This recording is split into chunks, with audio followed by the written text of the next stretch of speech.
Good morning मेरे परिवार वालों और मेरे फ्रेंड्स।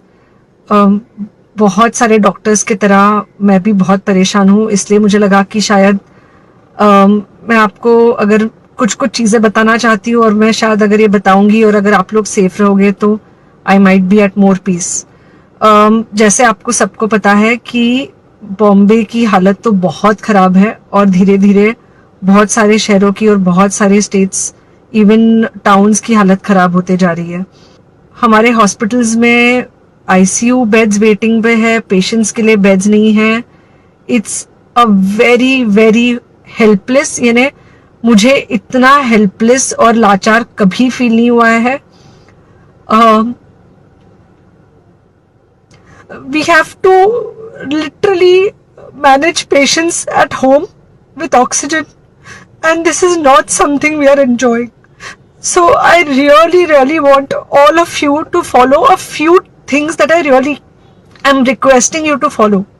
First, आप लोग प्लीज सेफ रहो। अगर आपको लग रहा है कि आपको 1 साल से कोरोना नहीं हुआ है इसलिए आप कोई सुपर हीरो हो या आपकी इम्यूनिटी बहुत अच्छी है और आपको ऐसे कुछ नहीं होगा, तो आप गलत फहमी में हो।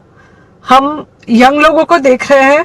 आई mean we have a 35-year-old who's on the ventilator and we are not able to help people now. So we do not want, we really don't want any of you to be in that situation. So sorry, I think ये जो emotional breakdown है हम doctors में अब सबको कोई ना कोई समय हो रहा है, because we've not been so helpless. Okay, so most importantly, please take care of yourself. Right now COVID is everywhere around you. Okay, तो अगर आप घर से बाहर निकलो, maybe you're meeting your friends, maybe you're meeting your family, it does not matter, you have to be masked. Okay, just because आपको अभी 1 साल से कोरोना नहीं हुआ है या आपको पिछले साल कोरोना होकर जा चुका है, इसका मतलब ये नहीं है कि आपको वापस कोरोना नहीं हो सकता। You can still get covid. तो please keep yourself very well masked at all times. Mask सिर्फ इधर नहीं, मास्क पूरा नाक से पूरा यहाँ तक होना चाहिए। दूसरी बात, अगर आपको कुछ होता है, अगर आपको बुखार आता है या कुछ होता है, पैनिक मत होइए। Do not get unneeded investigations done. Get in touch with me, obviously, immediately.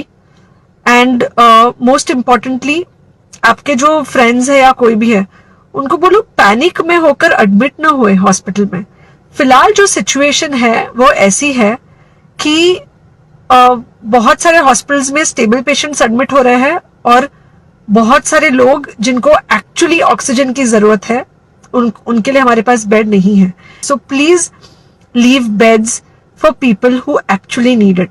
Third thing, if you have not taken the vaccine, अगर आपने वैक्सीन नहीं ली है किसी भी कारण से, हो सकता है आप ट्रैवल कर रहे हो सकता है आपको वैक्सीन की हिचक हो सकता है आपने कुछ व्हाट्सएप पे फॉरवर्ड पड़ा हो कि वैक्सीन की वजह से कुछ साइड इफेक्ट्स हो रहे हैं या कुछ हो रहा है। It's untrue. Please take your vaccine. ये हमको डेफिनेट दिख रहा है कि जो लोगों के 2 वैक्सीन के शॉट्स होकर 2 हफ्ते हो चुके हैं उनमें डेफिनेटली हमको इन्फेक्शन, सीरियस इन्फेक्शंस कम दिख रहे हैं और हॉस्पिटलाइजेशन ना के बराबर है। So the vaccine is definitely helping. Okay, and बस घर पे रहो। आप कुछ हफ्तों तक सिर्फ घर पे रहो जब तक हम ये सिचुएशन ऐसे हैंडल कर सके कि हम एटलीस्ट कुछ हो जाए तो हम हॉस्पिटल में पेशेंट्स को ले सके। फिलहाल हालत ऐसी है कि डॉक्टर्स और डॉक्टर्स के रिलेटिव्स को भी नहीं मिल रहा है बेड। तो आप सोचिए कि it's an absolutely helpless situation. Okay, I think अगर हम सब इतना ध्यान रखेंगे we will definitely come through this second wave very well. Okay, and then we will have to work on not allowing a third wave. So third wave का हम बाद में सोचेंगे, वो तो नहीं आना चाहिए, पर जो ये सेकेंड वेव है इससे हमको कोई भी हालत में एकदम सेफली निकल